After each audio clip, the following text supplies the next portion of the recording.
안녕하십니까. NORMSA 백악연입니다. 이번 시간에는 정상 및 비정상 상태 열 전달 해석에 대해서 살펴보도록 하겠습니다. 이게 워크번치를 실행했고, 일단 오늘은 요 steady state thermal, 이게 정상 상태를 해석하는 겁니다. 그리고 그 다음에 transient thermal이 있습니다. 이게 비정상 상태를 해석하는 거거든요. 그래서 일단 지오메트리를 서로 공유를 하도록 하겠습니다. 그런 다음에 이제 왼쪽에 있는 스테디 스테이트에서 지오메타를 생성합니다. 그래서 스페이스 클레임에서 지오메타를 생성을 하도록 하겠습니다.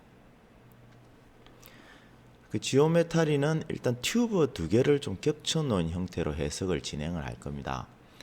그래가지고 정상 상태와 비정상 상태에 대해서 제가 좀 알아볼 건데요. 처음에 이제 튜브 내부 직경을 50mm로 하고, 그리고 두께를 잠시만요. 두께를 25mm를 하고 싶은데, 그때 되면 저희가 75mm라는 원을 그려야 되죠.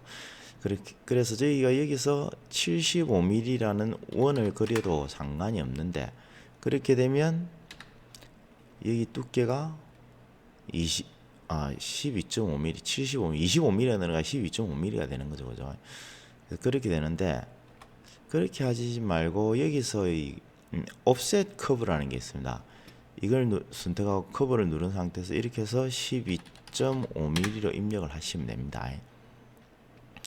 그래서 12.5mm는 좀 크네요. 자, 10mm 정도만 해보도록 하겠습니다.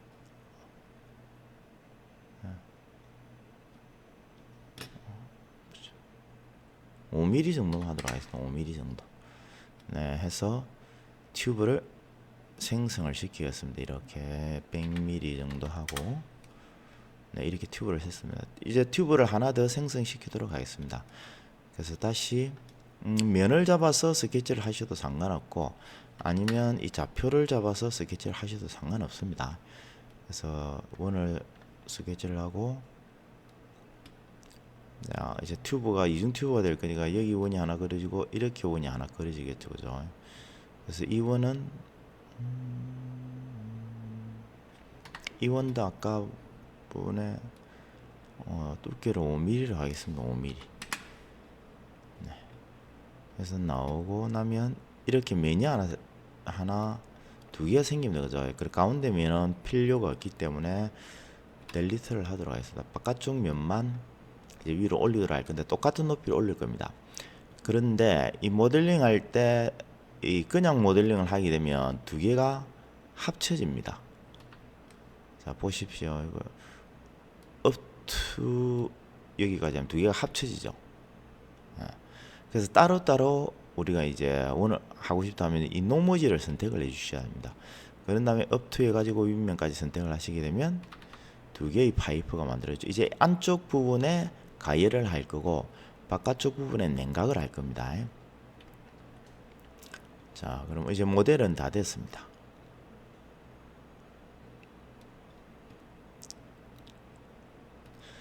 자, 이제 스테디 스테이트 서머를 해석하기 위해서는 엔지니어링 데이터에 뭐가 있어야 되느냐 하면 서멀 컨덕티비티입니다. 그 열 전달 계수죠. 뭐 열 전도 계수라고 열 전달 계수라고 합니다. 그래. 여기 보면 단위가 와트 퍼 메타 도시입니다.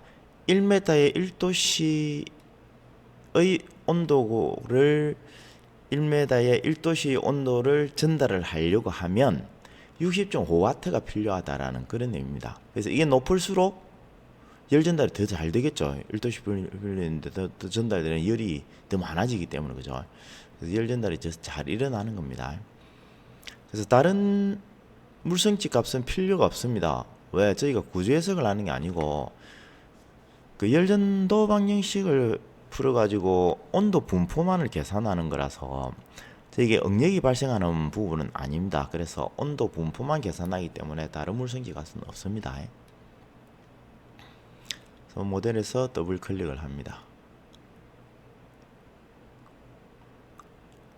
그래서 먼저 정상 상태 해석을 좀 진행을 해 보도록 하겠습니다.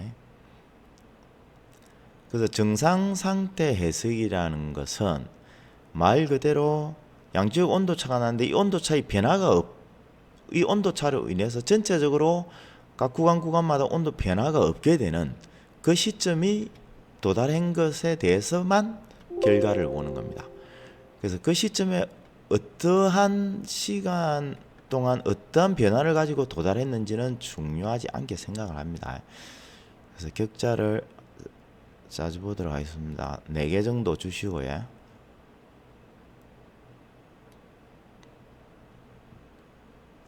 그 제너레이트 메시지에서 격자를 잡니다.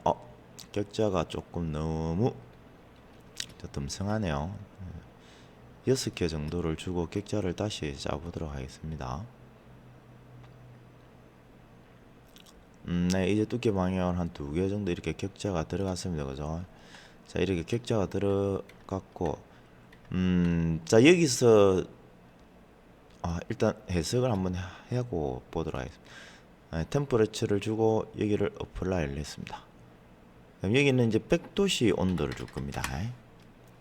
그리고 또 템퍼러처를 주고 바깥 부분의 온도를 선택해서 22도씨 온도를 줄 겁니다.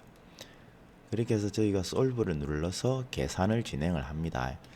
그러면 실제 이제 안쪽이 100도고 바깥이 22도죠. 그래서 100도에서 22도로 온도 분포가 형성이 됩니다. 그래서 이 온도 분포가 형성이 될 때 온도가 어떻게 이제 변화가 됐었는지 그걸 확인을 하는 겁니다. 그래서 thermal에서 temperature를 보도록 하겠습니다. evaluate all results를 하시게 되면 다음과 같이 온도 분포가 나왔습니다. 그죠? no wireframe하고 smooth transient를 해가지고 저희가 온도가 변하는 과정을 한번 보도록 하겠습니다. 네, 안쪽 100도에서 바깥쪽으로 이렇게 온도 분포가 형성을 된다라는 걸 보여주는 겁니다. 그죠? 근데 이 온도 분포는 실제 100도에서 바깥에 22도로 갈 때 이렇게 온도가 전달이 돼서 시간에 따라 이렇게 변할 거라고 보는 게 아니고, 이렇게 온도 전체적으로 온도 분포가 형성이 되어 있는 부분을 그냥 시각적으로 보여주는 겁니다. 그래서 이걸 비정상 상태라고 생각을 하시면 안 됩니다. 그리고 정상 상태에 보면 이 어널리시스 세팅에 보면 이 초라는 게 있는데, 이것은 이 비정상 상태로 시간의 단위인 1초로 보시면 안 되고, 이건 한 번의 계산이라고 보시면 됩니다. 1회 정상 상태일 때 이게 1회로 보시면 돼요. 1회. 아시겠습니까? 그래서 지금의 계산 결과는 이제 다음과 같이 쭉 나왔습니다. 그죠? 그래서 여기에서 저희가 단면의 결과를 좀 보고 싶다 하시면, 여기 모델에서 여기 컨스트럭션 지오메트리가 있습니다. 그래서 패스, 서피스, 솔리드 여러 가지가 있는데 이 중에서 서피스를 선택을 합니다. 그러면 코디네이트 시스템을 선택을 하고, 그리고 이 코디네이트 시스템에서 항상 XY 방향으로 이렇게 서피스가 형성이 됩니다. 저희가 다른 면을 선택을 하고 싶어도 선택을 할 수가 없습니다. 그래서 이제 템퍼러처를 지오메트리에서 보는 게 아니고 이 서피스에서 보겠다라는 겁니다. 그래서 이 서피스에서 온도 분포를 보는 겁니다. 그러면 아까 우리가 생성됐던 이 서피스가 중앙 단면인 거죠, 그죠? 중앙 단면. 이 중앙 단면에서 저희가 온도 분포를 이제 보는 겁니다. 그럼 이제 이렇게 가운데는 100도고 22도인 이 온도 분포가 나타납니다. 그리고 우리가 이제 이 면에서 이 면까지 솔직히 온도가 정량적으로 값이 어떻게 변하는지를 좀 확인을 하고 싶은데, 그 값은 어떻게 확인을 하시느냐 하면, 이 모델에 가셔가지고 컨스트럭션 지오메트리에서 패스로 확인하시면 패스트. 패스로 선택을 하시게 되면 투 포인트로 선택을 하실 수가 있거든요. 그래서 우리가 포인트가 어느 정도 되는지를 이제 알아야 되죠. 그래서 우리가 이제 여기 시작점과 끝점을 찍을 겁니다.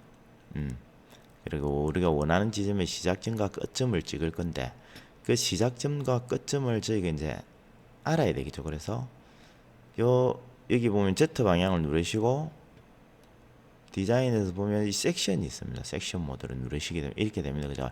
그래서 우리가 X 방향으로 이렇게 해서 이 라인을 한번 온도 분포를 확인을 해 보겠습니다.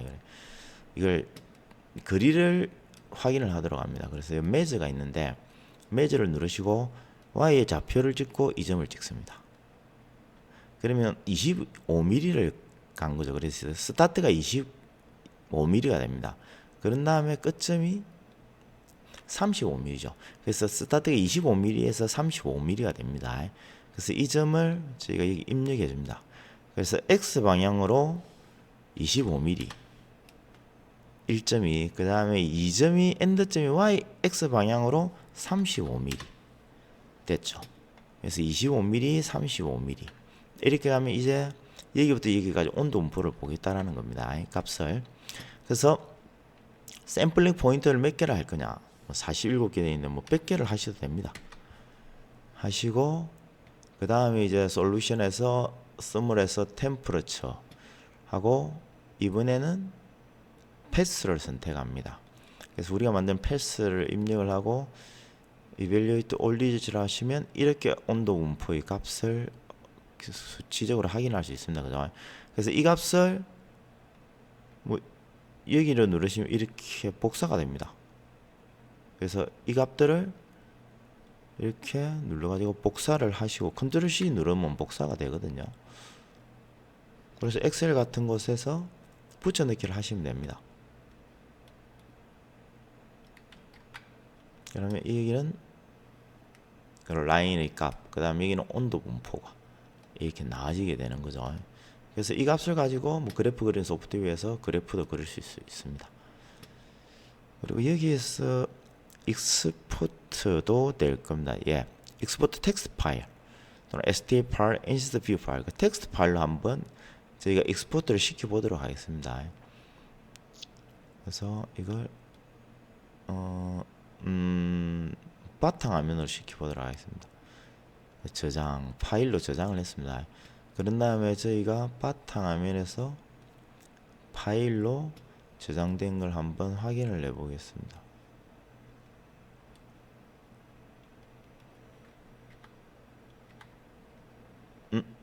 바탕화면에 제가 출력을 했는데 값이 없네요. 그죠?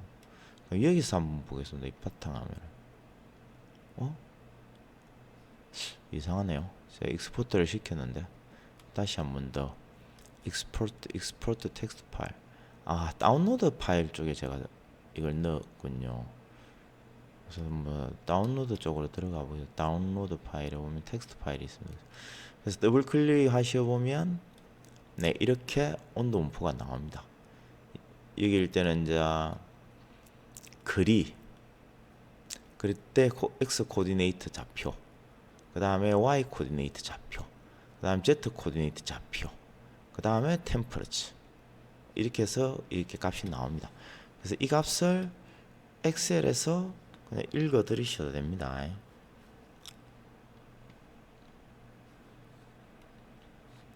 여기 이제 열기에서 찾아보기를 하신 다음에 아까 다운로드였죠, 그죠? 다운로드에서 모든 파일을 선택합니다. 그리고 파일을 열기를 선택합니다. 그러면 뭐 구분 기호로 분리되면 이걸 한번 해보도록 하겠습니다. 네. 그러면 이거는 거리가 될 거고 이건 X 코디네이트의 좌표점입니다. 이는 Y 코디네이트, Z 코디네이트고 이 온도값. 네, 이렇게 쭉 나타나게 되는 거죠. 그리고 이렇게 해서 뭐 여러분들이 좀 정량적인 값을 볼 때 사용을 하시면 됩니다. 자, 지금 이제 온도는 이렇게 분포가 온도가 나왔습니다. 그죠? 단면을 좀 옮기는 방법에 대해서 설명을 해 주도록 하겠습니다. 지금 저희가 단면을 보면 이 단면밖에 안 되는데 저희가 단면을 좀 옮길 수도 있죠. 그죠? 그죠? 단면을 옮길 수도 있는데 그렇게 되면 단면을 이걸 어떻게 옮길 수는 없습니다. 그 옮길 때 이 코디네이트 좌표를 만들어 줍니다. 코디네이트 시스템을 하고 여기 이제 보면 뭐 글로벌 코디네이터를 하고 그 다음에 XY 면을 저희가 본다고 그랬죠. 그래서 여기 보면 X 방향이 저쪽인데 x 방향을 위쪽으로 한번 해보도록 하겠습니다. 그래서 x 방향을 위쪽으로 한번 바꿔주도록 하겠습니다. 글로벌 x가 아니고 글로벌 y로 바꿔주도록 하겠습니다. 그러면 xy가 되는 거죠. 잠시만요. 글로벌 z 방향으로. 네. 그러면 이제 xy가 이 좌표가 되죠.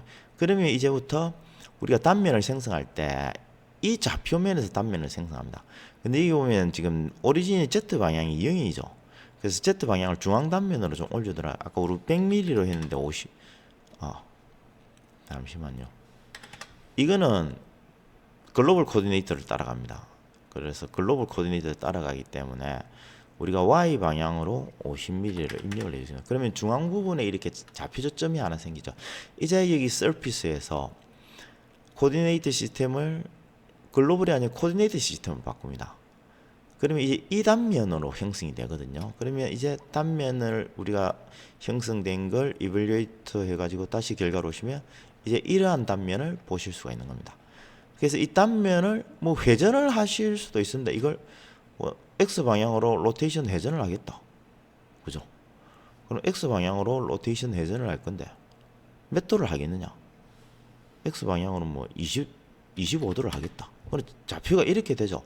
그러면 이때 서피스는 이렇게 됩니다. 그렇죠. 보이시죠? XY 방향으로 항상 되기 때문에 그때 온도 분포를 다시 보면 이렇게 이제 단면에서의 온도 분포를 확인을 하실 수가 있는 겁니다. 그래서 여러분들이 서피스로 면을 보실 때 이 좌표점을 좀 잘 조절하시면 여러 가지 단면에서 원하는 값들을 보실 수가 있습니다.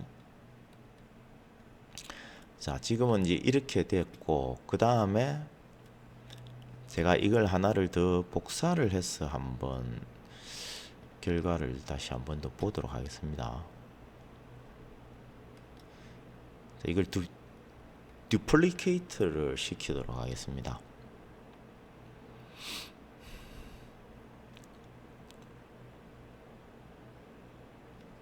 이 계산이 다 됐는데, 그렇죠? 계산이 다 됐는데, 네. 이 부분은 이제 셋업으로 들어가 보도록 하겠습니다. 자, 위에와 밑에는 동일한데 한 가지를 제가 좀 바꿔보도록 하겠습니다. 뭘 바꾸느냐 하면 지금 현재 이제 이쪽 바디와 안쪽 바디와 바깥쪽 바디가 서로 접촉이 되어 있습니다. 그죠? 그래서 자연적으로 이렇게 컨택이 잡혀 있죠.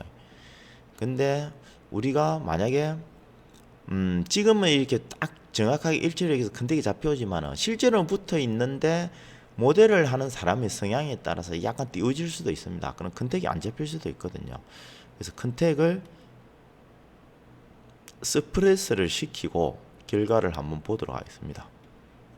솔브를 해서 해석을 진행합니다. 그래서 지금 계산은 안쪽 부분하고 안쪽 원과 바깥 원통이 접촉이 없습니다. 그죠? 그래서 온도가 어떻게 나타나느냐면 안쪽은 100도가 되고 바깥쪽은 20도가 됩니다. 양쪽으로 열 전달이 안 되는 거죠. 그죠? 왜? 두 개가 붙어 있다라는 조건을 줘야 되는데 조건을 안 주기 때문에 이런 겁니다. 그래서 100도로 쭉 가다가 20도로 떨어지지, 22도로 바로 떨어지죠. 안에는 100도고.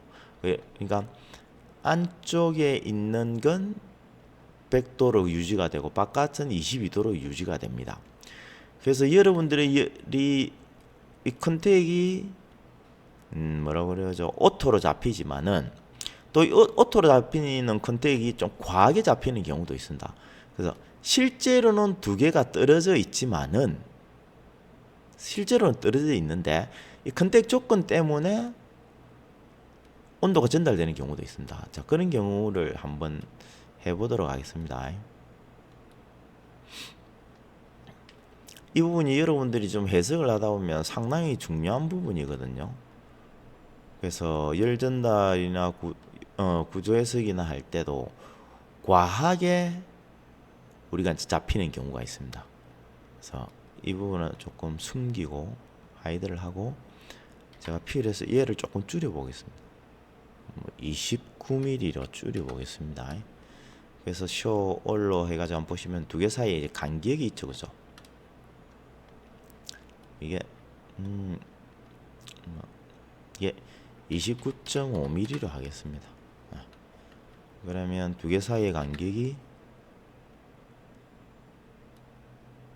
0.5mm입니다. 그죠?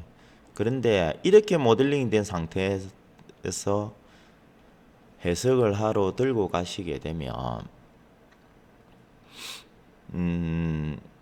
오토로 잡아버리게 되면 아마 두 개의 면이 컨택이 잡혀 있을 겁니다.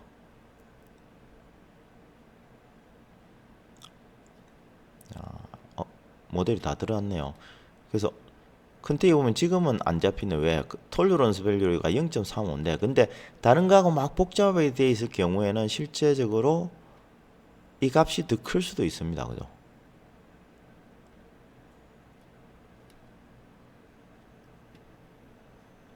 이렇게 해도 0.5mm가 안 되는군요.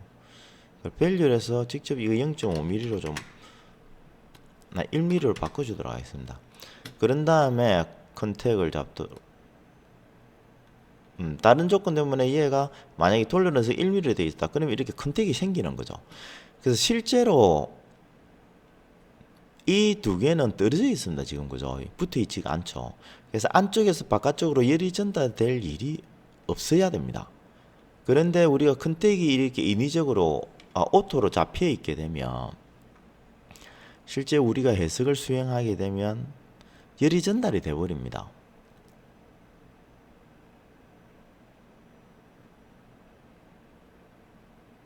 네, 아마 그렇게 될 겁니다.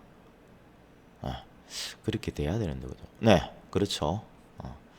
실제로는 떨어져 있지만은 두 개 사이에 컨택 조건이 생겨버렸기 때문에 두 개가 컨택이 이제 본드 들어가 서로 붙어 있는 거죠. 그렇기 때문에 왼쪽에서 오른쪽으로 열이 전달이 돼 버리는 겁니다. 근데 실제로는 두 개가 떨어져 있는 게 맞는 거죠, 그죠? 그래서 이런 문제가 좀 발생할 수도 있습니다. 그래서 여러분들이 모델링을 해서 해석을 진행을 했는데 실제 온도가 전달이 돼야 되는데 갑자기 한쪽은 100도가 한쪽은 20도가 됐다. 두 개가 붙어 있는데 물리적으로 그런 현상은 일어날 수가 없습니다. 그죠? 그래서 물리적으로 그런 현상이 일어날 수가 없기 때문에 그것은 컴퓨터가 단순히 계산을 한 것뿐이지 우리가 생각하는 물리적인 현상을 반영해 주는 건 아닙니다. 그래서 그때는 컨택이 제대로 잡혀 있는지 두 개가 접촉이 되어 있는지 또는 떨어져 있는 부분인데 분명히 열이 전달이 됐다. 열이 전달이 되면 안 되는데 그럴 경우에는 컨택이 잡혀 있는지 컨택이 떨어져 있는지 그런 부분들도 필히 이제 확인을 하셔야 됩니다. 자, 그런 다음 이제 여기가 비정상 상태 계산을 한번 해보도록 하겠습니다. 기본적으로 정상 상태와 비정상 상태는 뭐 세팅하는 방법은 다 똑같습니다. 단지 시간에 따라 변화하는 값을 넣어주느냐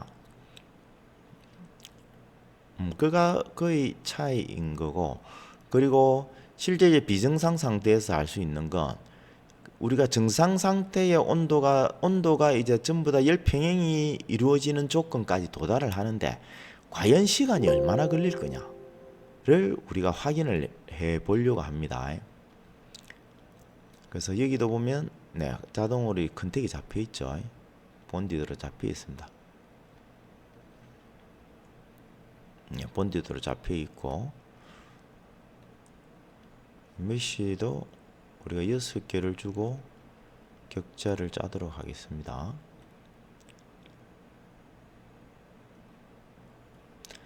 자, 그런 다음에 이니셜 템퍼러처라는 게 있는데 이 초기 온도입니다. 그래서 초기 온도가 22도에서 이제 시작을 하게 되는 거죠. 그리고 어널리시스 세팅이라는 게 있는데 여기서 우리가 엔드 타임을 정해줍니다. 시간.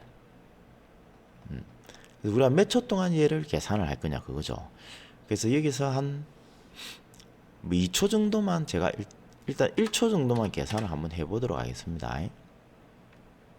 1초 정도만 계산을 했고 그리고 네, 온도를 줘야 되겠죠. 템퍼러처 안쪽에 100도 그 다음에 바깥쪽에 22도. 근데 여기 온도를 보시게 되면 여기 100도인데 처음부터 100도로 줄 거냐 아니면 0도부터 100도로 올라갈 거냐라는 거거든요. 그래서 이 세팅을 잘 해주셔야 됩니다. 그래서 처음부터 100도고 끝날 때까지도 안쪽은 계속 100도를 유지한다라는 겁니다. 그리고 이 부분도 22도에서 끝날 때까지 22도로 계속 유지를 한다는 그런 조건입니다. 그걸 5초 동안 계산하겠습니다.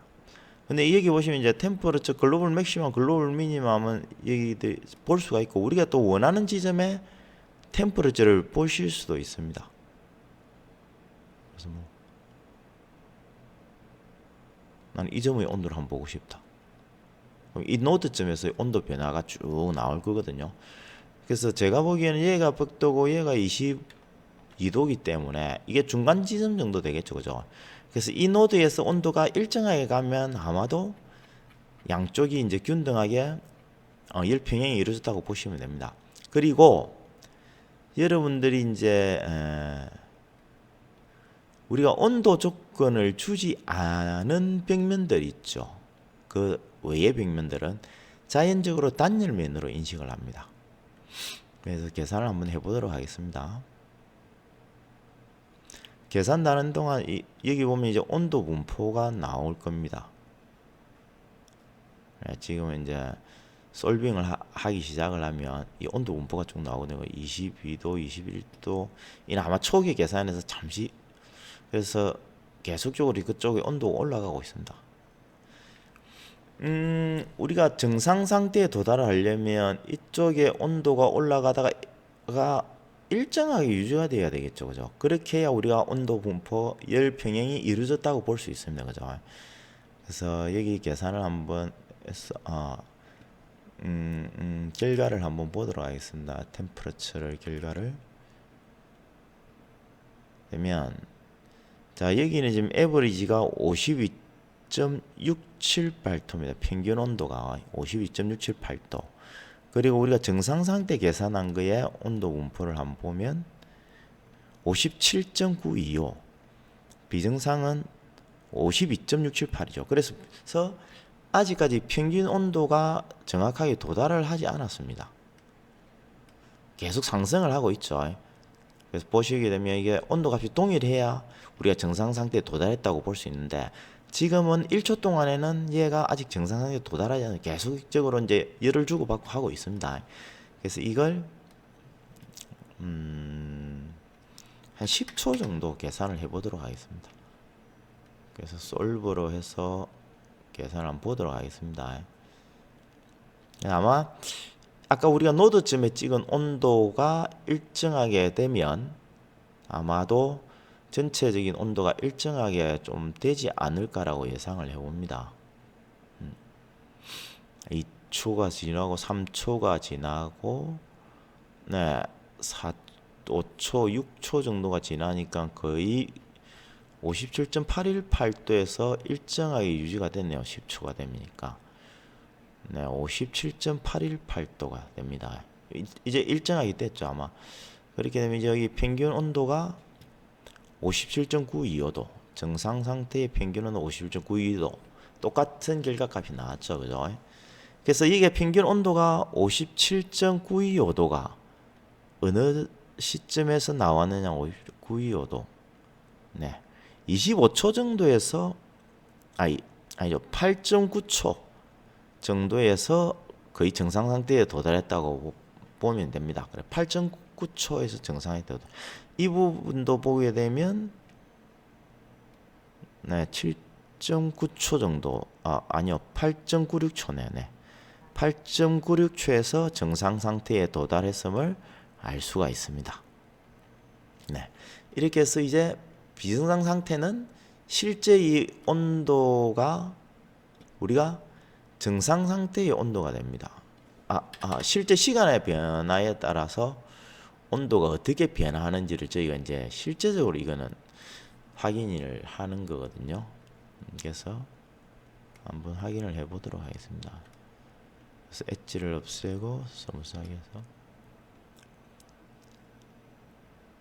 이렇게 해서 안쪽부터 바깥쪽으로 이렇게 열이 전달됩니다. 시간에 따라서 이렇게 온도 분포가 변하게 되는 거죠. 자, 이렇게 해서 정상 상태와 비정상 상태를 해봤는데 그 여러분들이 물리적인 값이 시간에 따라서 변화하는 과정을 보고 싶다 하시면 비정상 상태로 해석을 하시면 됩니다. 그런데 시간에 따른 변화 과정은 중요하지 않고 어떻게 이제 우리가 완전히 열 평행 상태가 도달했을 때의 값만 보고 싶다. 그러면 굳이 비정상 상태로 계산하실 필요가 없습니다. 왜? 비정상 상태로 계산하시려면 보시다시피 해석 시간이 정상 상태보다는 많이 걸립니다. 그렇기 때문에